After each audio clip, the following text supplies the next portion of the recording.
Hi, welcome to Chair Chats, the lifestyle show with a disability twist. I'm your host, Pauline Victoria. A few days ago, my friend Mar Ortaleza sent me an article about a group of local high school students in Illinois who printed a 3D hand for a girl who was born without a hand. In the article, her friends and family and she were extremely ecstatic about the newfound freedom she was able to access because of this 3D printed hand. It also stirred up a question between my friend and I that has been asked to me all my life. And the question is, if I had the chance to have bionic arms and legs, would I take it? Now, for me individually, I've gone back and forth regarding that question, and I have not come up with a definitive answer. But with technology moving as fast as it is a question we all must ask ourselves. How far or how intrusive do we allow technology to come into our lives as human beings? Now, let me preface, Mar nor I are experts in the area of bionics, robotics, or prosthetics. We're just two friends having a friendly conversation. But I invited him here today to have a conversation with me on camera so maybe it can stir up dialogue in your own life because it is such a current topic. So I'd like to introduce to you my friend Mar Ortoleza. He is an employment specialist with a local nonprofit organization here called Full Life. He is also the founder of Able Hawaii Artist Festival. It's an annual festival here to celebrate the ADA and the universal language of art, regardless of abilities. So please open your minds and your hearts to my friend, Mar Ortoleza. Hi, Mar. Thank you so much for being here today. Aloha, Pauline. It's my pleasure. I know you sent me the article very innocently thinking, oh my gosh, this is so cool. And you and I went back and forth messaging on Facebook about, yes, it is cool. And maybe you were taking a step back and wondering, well, maybe I'm not cool with robotics being hooked up to our brains and having that access. And I just wanted to have that conversation with you because you're such an open person, but you're also a very innovative person. I know you work with people with disabilities, for them and with them. And so I think you would be the perfect person to have that conversation with. What were your thoughts when you read that article? Well, first of all, when I read it, I thought, wow, how innovative and how awesome it would be for people who have physical disabilities to finally be, normal. And then because I'm in the field of disabilities, we are always advocating for abilities and not disabilities.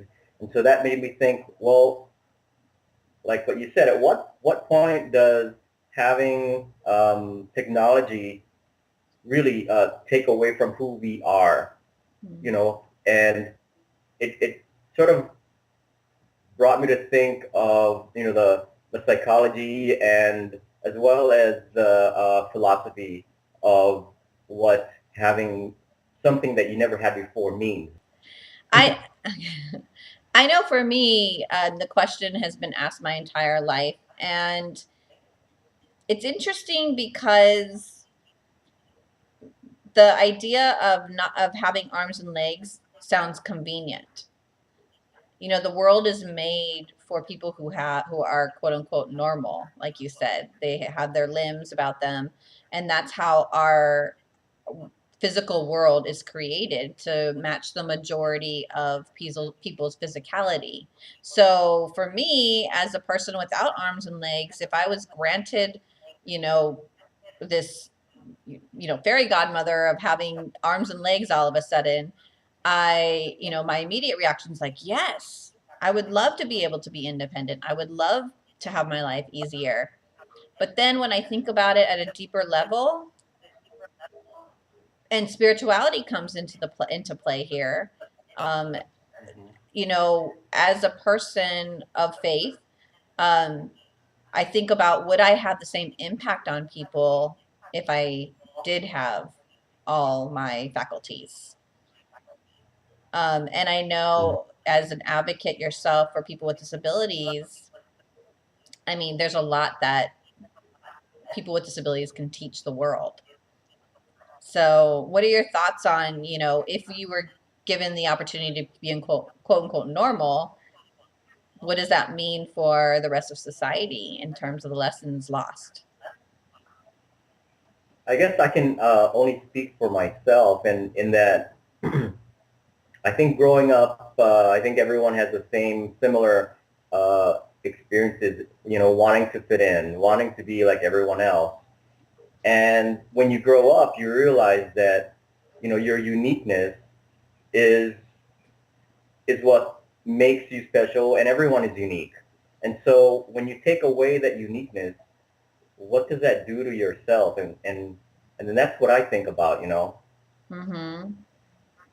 Yeah, how much of yourself is lost through like convenience or through um, the ability to be normal. Right, right.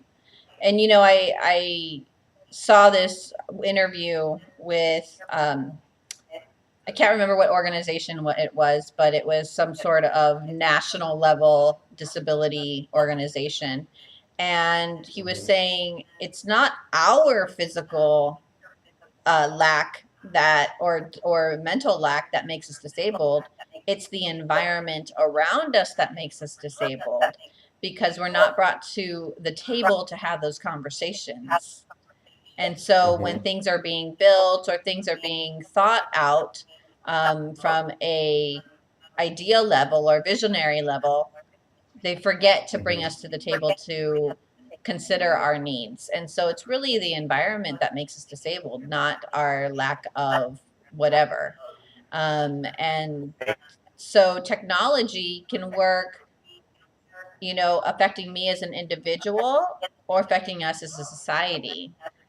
Because if we use the Hmm. technology on the outside to change our environment versus change me or the viewer or anybody else watching this, it's just a Hmm. different perspective on how we use technology.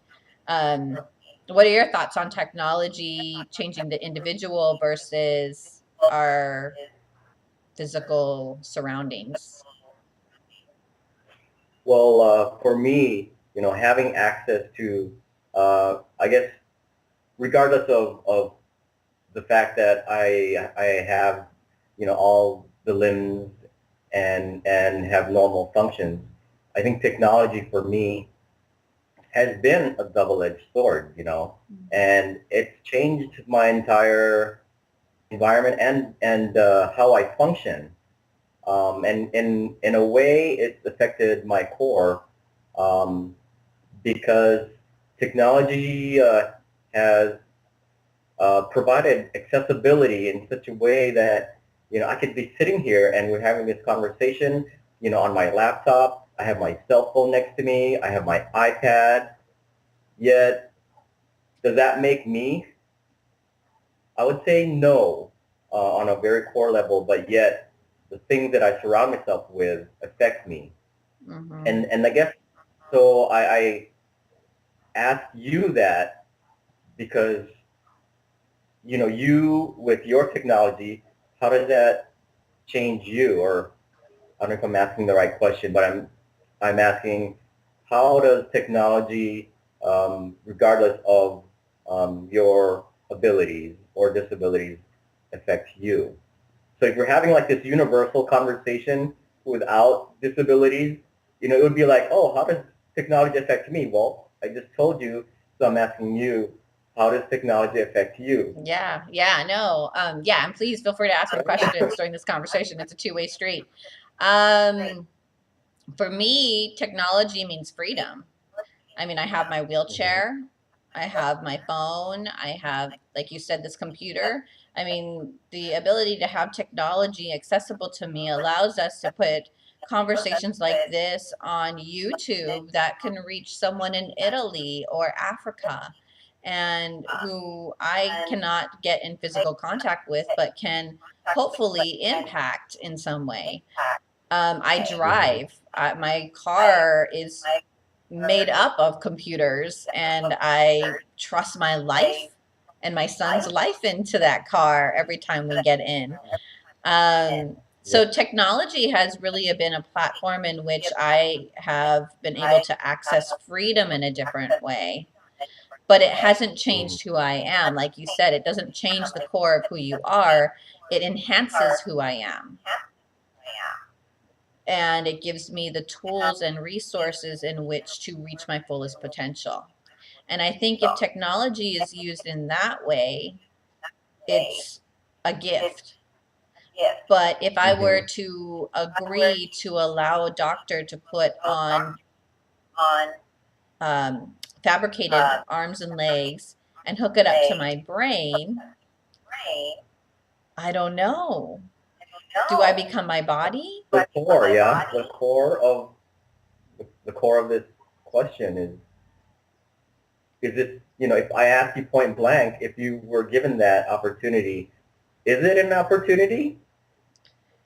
I think it's an opportunity for me to affect people in a different way than I have as in my body now. Mm-hmm. Because then the gift that I give people is the technology, not me. It's like, look at Mm-hmm. what the technology has done for me, not what have I done Mm-hmm. for society.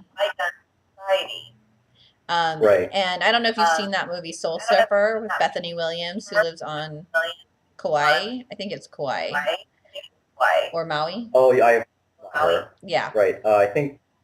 Mm-hmm. And she said in the movie, because she lost in a shark bite, she lost her arm. She said, "I'm able to Mm-hmm. hold more people's hearts with one arm than I ever would ever be able to hold with two arms." And I thought that line was so profound because I feel the same way. I have an impact on people's lives that I would not have if I wasn't born without arms and legs. And that is an impetus to create a different conversation for people. And if I think about the idea of putting technology in place of what I'm missing, I don't know if it really fulfills what I'm missing, because I think as humans, I don't know if we say, "Oh, I wish I had," how much value do we put on a wishing we had different colored hair or different body Right. type? Does it change who we are if we lose 10 pounds? Yeah. So I guess a deeper question is when um, someone who was born without limbs, when they're given limbs, does that make them more whole? My direct answer would be no. Okay. I think wholeness comes to your spirit, not to your physical being. You can, for instance, Stephen Hawking, he is the most Mm-hmm. intelligent man on this planet, and he has had such an impact on our world and in the science arena. Um, and he can't even speak physically, but Right. it doesn't make Mm-hmm. him, if he was given the ability to speak physically, I don't know if it would change who he was or make him more whole, because once you're whole as a person, you can't become more whole than Right. that. Right. Okay. So it just sounds to me like what you're saying is having the opportunity for receiving limbs that you don't already have uh, doesn't change you as a whole, but it just allows you more opportunities to enhance things or to do things that you don't normally have access to or the ability to do easily. It's interesting that you say how it would make things more convenient, but I think that's an illusion for people without arms and legs. Because I was at 4 years old, I was actually put into Shriners Hospital for 4 months. I lived there for 4 months. They trained me on arms and legs. So I had prosthetics on all four limbs. And for years they were trying to get me to um, walk and use my prosthetics on a daily basis. And one day when I was about 6 years old, my physical therapist told my dad to come in. Just want to show you how amazing this is. And I was on Mm-hmm. one end of the room. I was probably maybe 20 pounds, and then each limb was about 3 pounds each. So a 20-pound little girl carrying 12 pounds was quite a bit. And I had a Wow. walker, and they said, okay, walk to your dad. And with every step I took, I was just pouring down sweat. And after that, my dad looked at the physical therapist and said, forget it. Get rid of the legs. She can use her energy for much more important things than walking. And I think people who are the majority of people with who don't have any issues with arms and legs have this idea that, and just from the doctor's perspectives, if you just look normal, then you are normal, Mm-hmm. and um, it's more convenient to have arms and legs because it's more convenient for me to have arms and legs. And so it was this illusion that directly affected me, and my dad saw was I was very fortunate that my dad saw that it was not worth it. So they got rid of the prosthetic legs, allowed me to use a wheelchair, and they continued to force me to wear prosthetic arms. And you have to understand, I had learned how to do everything without arms and legs. And I think prosthetics are very valuable to maybe someone who had arms and legs and lost it. But for me, who was born without, I already figured out how to do everything without it. So when I was in seventh grade, I actually broke my collarbone, and so I could not wear my arms and legs. And that was the last time I ever had to wear prosthetic arms. And I met a gentleman. He found me on through this magazine called Super Kids, and I was 19 years old, and he was from Washington State, training to be an occupational therapist. And he helped me to understand that because doctors are coming from the perspective of, well, everybody else has arms and legs and it works for them, so therefore it should work for you. And he didn't believe that. And so it was just refreshing to meet someone who was going to be in the professional medical field, to be able to advocate for people like myself, Mm-hmm. who are little children, and the doctors think we didn't know better than for our own Right. bodies. And Well, so, they're doctors. They should know, right? right, well, yeah, they should, but yeah, I mean, they all think they know better. And who listens to a little 4 or 5 year old saying, this doesn't work for me? Stop trying to fit me into your square peg. And I think, Mm-hmm. with the idea of bionic arms and legs or robotics coming into play, um, we just have to be very careful that the medical field or medical professionals don't see that and project their own experience onto people myself. Mm-hmm. Well, for me, two things come to mind. It, the first thing is that we're talking about people who are born without them, and then people who lose them in their life. And when we talk about being whole, complete, well, when you're born, you're whole, right? So Mhm. regardless of whether or not you have limbs or not, you're already a whole person. So the person who loses a limb, they feel, a prosthetic would make them whole again. Right, So, right. Yeah, and they're used to it, so it's valuable to them. But I think it's just important that people make that distinction and yeah. allow the patient or consumer to speak honestly about how they Hmm. feel about it. Um, Right. so it was interesting. I did an interview with Todd Love. He is a veteran, and he lost three of his limbs in a mining accident in Afghanistan. He found a mine, and he immediately lost all three. So he's left with one arm. and he's a very vibrant. He was 20 years old, young kid, and um, but it was really interesting when I got to interview him because I'm sure he went through some sort of transition in terms of Hmm. understanding how this new body worked, Right. but he didn't feel less whole to me, and he didn't see himself as less whole for himself. Mm-hmm. So I think, this is a good conversation for people to think about. Maybe someone out there is watching this who has just become paralyzed, or who has just lost a limb, or who just became blind. Um, Mm-hmm. or maybe you're a parent who just had a disabled child, maybe a physical disability or a developmental disability.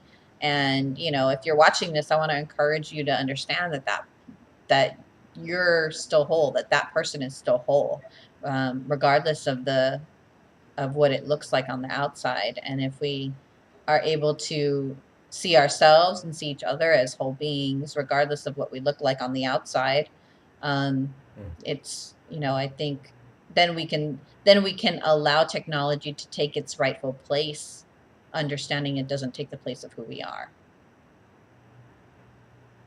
Agreed. Yeah. So what Yeah. else what other questions do you have? This is fun. I don't have to ask you Well, all the I think questions. that so we're talking about the medical field and doctors, and so now we have the technology to determine whether a child are determined or are determined to have these um, types of diseases or prone to types of disabilities before they're born. And so, so the parents, they have a choice. Yes.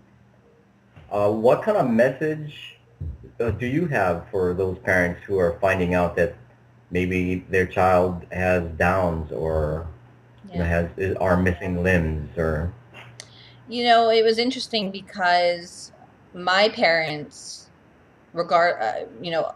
despite all the ultrasounds and the tests, it didn't show up that I was going to be any different.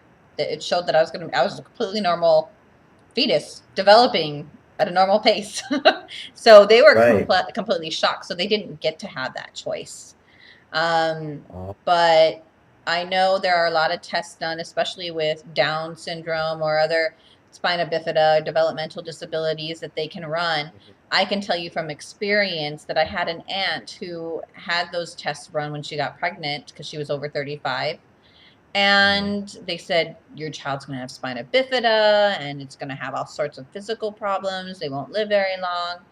And they told her option of getting an abortion, and she Mhm. refused, and her son was born completely normal.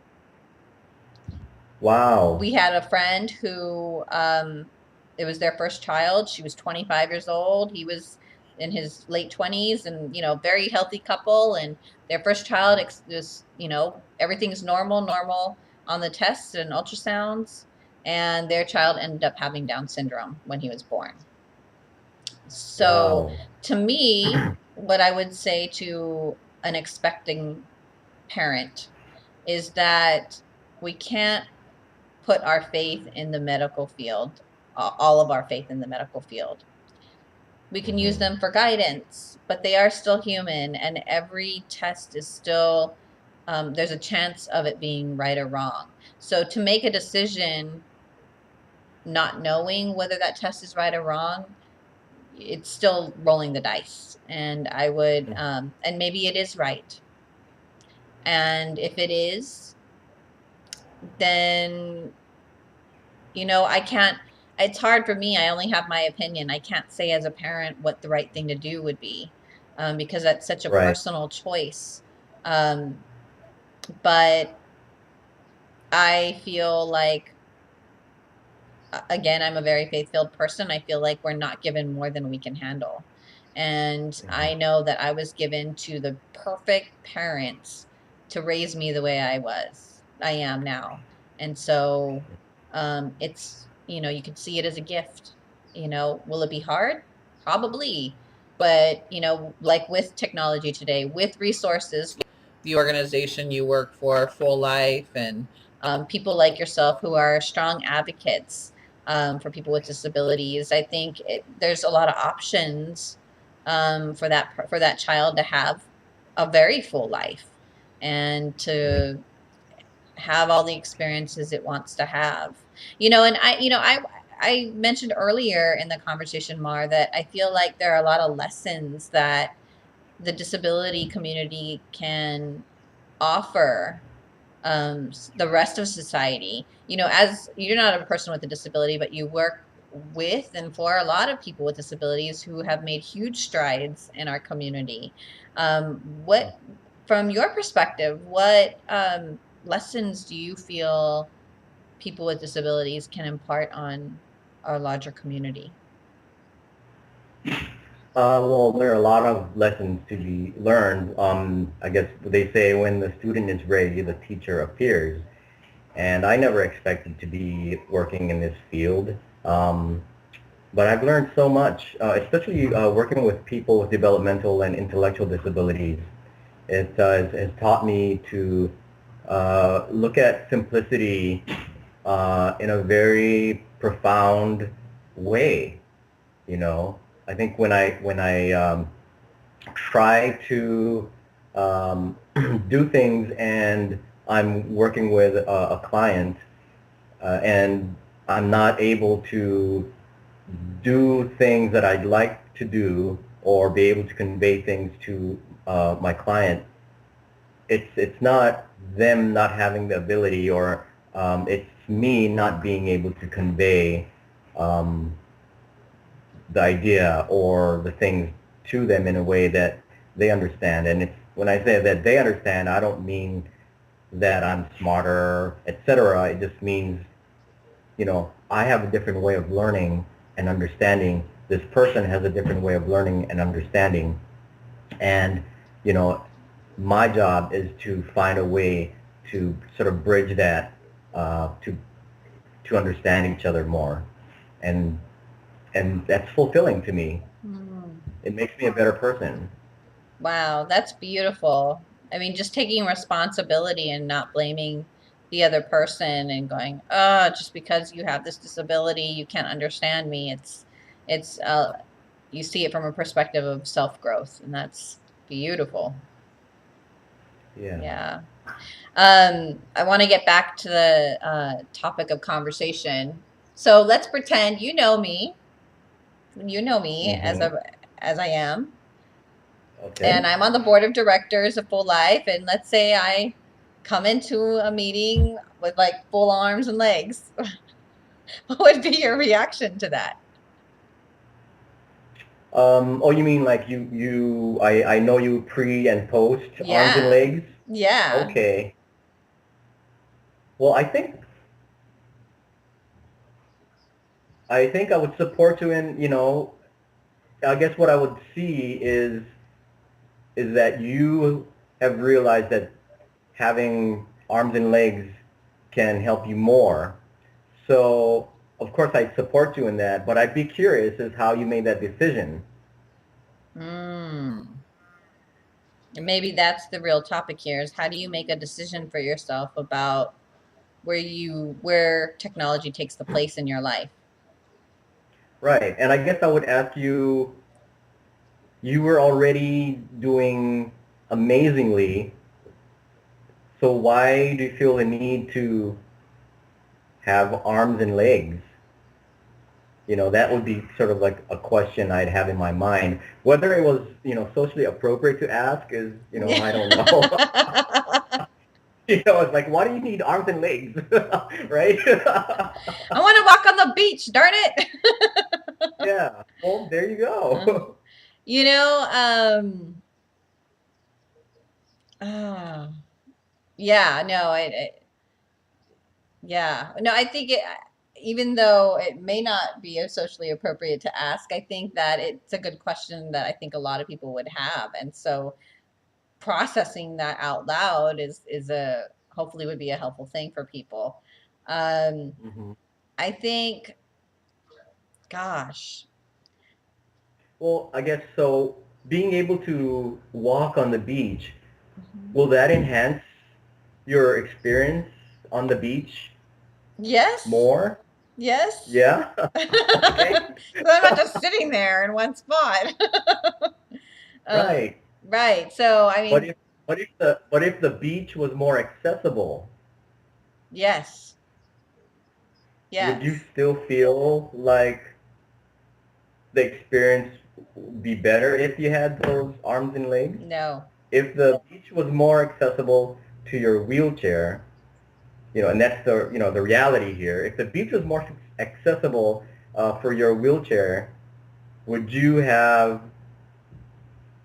a similar experience as if you were there with arms and legs walking on the beach? Yes. Yes. Yeah. And I think maybe that's the issue, is that Yeah. because society does not invite us to the conversations to be had when creating things, Hmm. it's on us to change for society. Right. Hmm.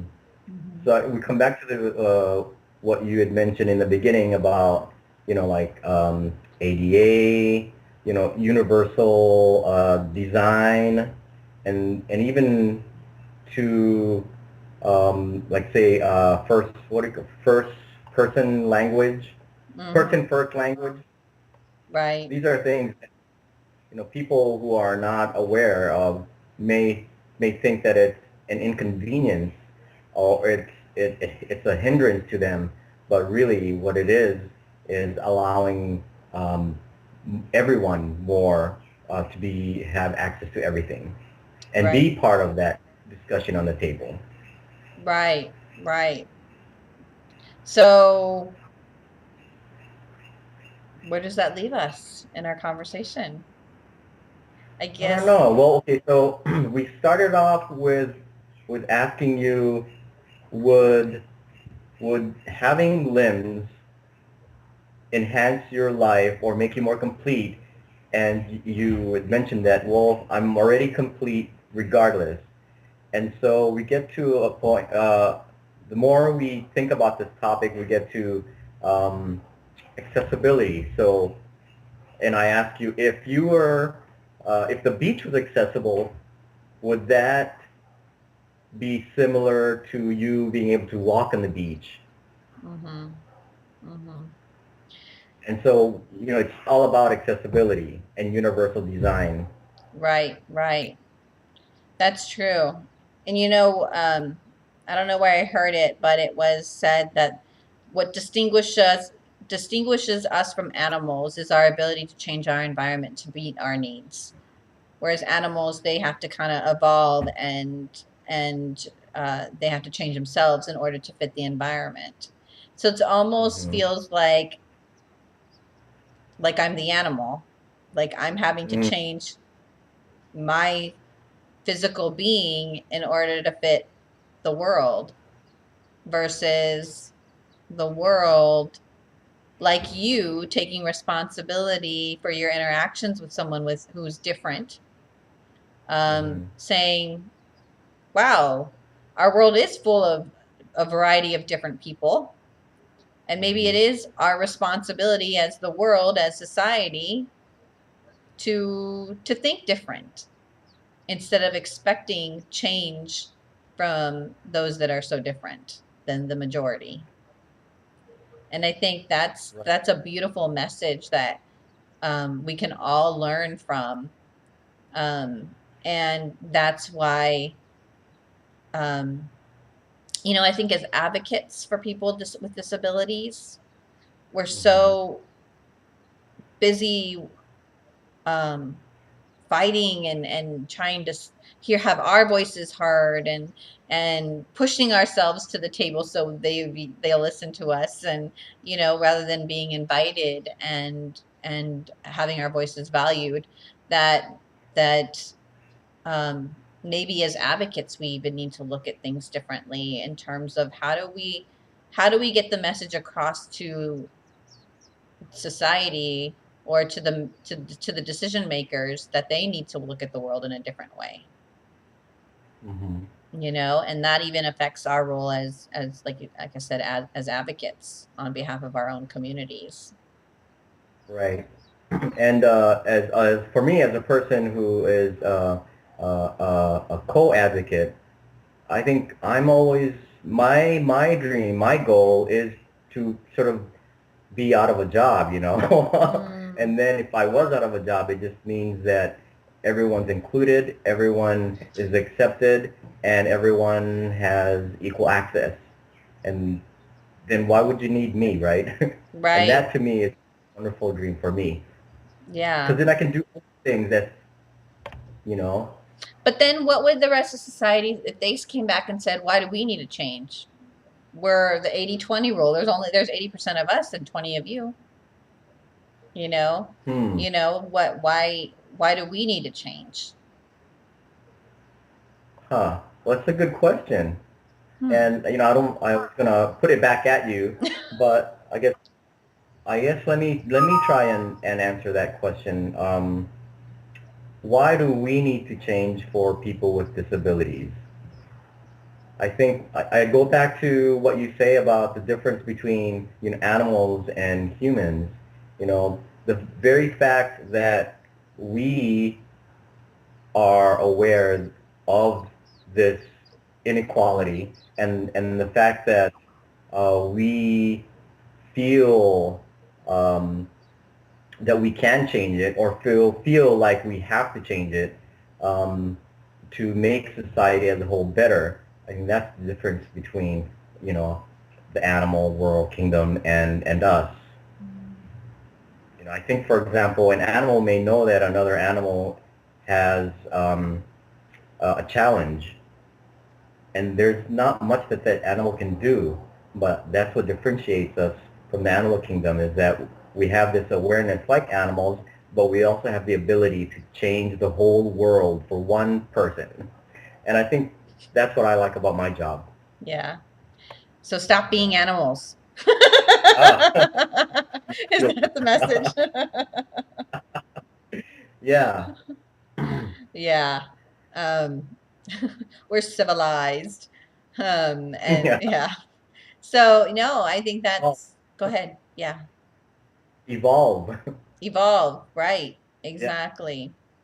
And I would think, I think slowly I want to give credit where credit is due. I mean, we have the ADA, we have the Olmstead Act, we have a variety of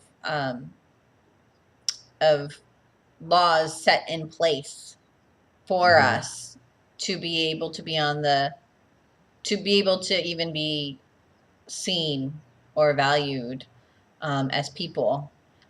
But I think the law is just the law, and we need to take it the next step further as um, as we coexist in a community together, and have those conversations like this one. I think this is a great conversation for Hmm. advocates of anything. Maybe it's not disability. Maybe it's whatever it is cause that you're fighting for, or that you're championing.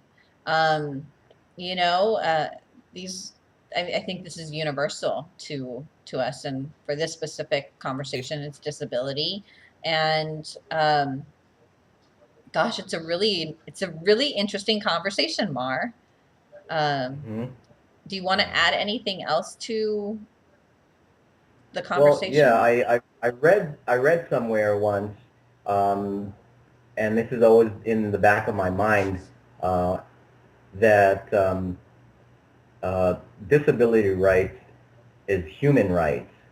And I always think about that, and it really makes sense to me. I sort of resonate with that statement, because once we allow people with disabilities equal access, you know, equality, then we're talking about humans and not people with disabilities. Right, right. Yeah. No, I think that's an important thing. And I can tell you time and time again, everybody wants the large stall in the bathroom. Just make them all large stalls, you know? Exactly. Universal design. Exactly. when disabled people win, we all win. And I think that is, Right. you know, I look forward to the day because I do believe that humans are inherently good. And I do look forward to the day where we have leaders who say enough is enough. We're going to look at things differently and we're going to bring everybody to the table to be a part of this conversation, and I think that's just um, it'll be a really exciting time, and we don't have no longer have to advocate for each other or for ourselves, but just celebrate in the ability to experience life to the fullest, and I really want that for me, for you, for all the people that you advocate for. And I would not say you're a co-advocate. You're fully into it as much as anybody else. And so thank you for your efforts for what you do, because I think the way you handle it is an example of how our future leaders can handle it. Maybe you should run for something. Become the leader. What would make me happy is if I had a car sticker that says "Pro Large Bathroom Stalls," something like that. We should just start making them. They might be a hit. Yeah, you never know. It would be a great fundraiser, huh? Exactly.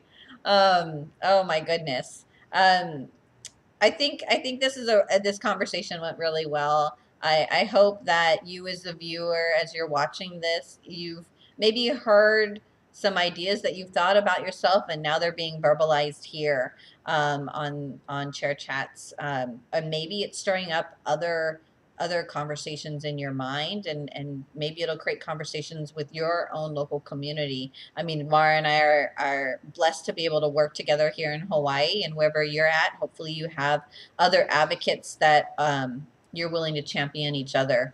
And I think this is just the beginning conversation for the larger issues at hand. Before we say goodbye, Mara, is there anything else that you would like to contribute? Well, it sounds like a cliche and sounds a little corny, but I always say, be the change you want to see in the world. And if we all think that way, I think, this world could change in such a better way. Yes. Thank you, And Gandhi. thanks for, yeah, thanks for allowing me to be a part of this. Oh gosh, no, thank you for bringing the question to light. Um, this is a conversation that Mar and I have had, but if you would like to join the conversation, please put your comments below, in the YouTube channel, and maybe it'll stir up another question, and maybe you could be on the next episode of Chair Chats, and I can bring you on, and we can have a conversation that will shed even more light about how we can be the change we want to see in this world. Thank you so much for tuning in, and until we meet again, be blessed.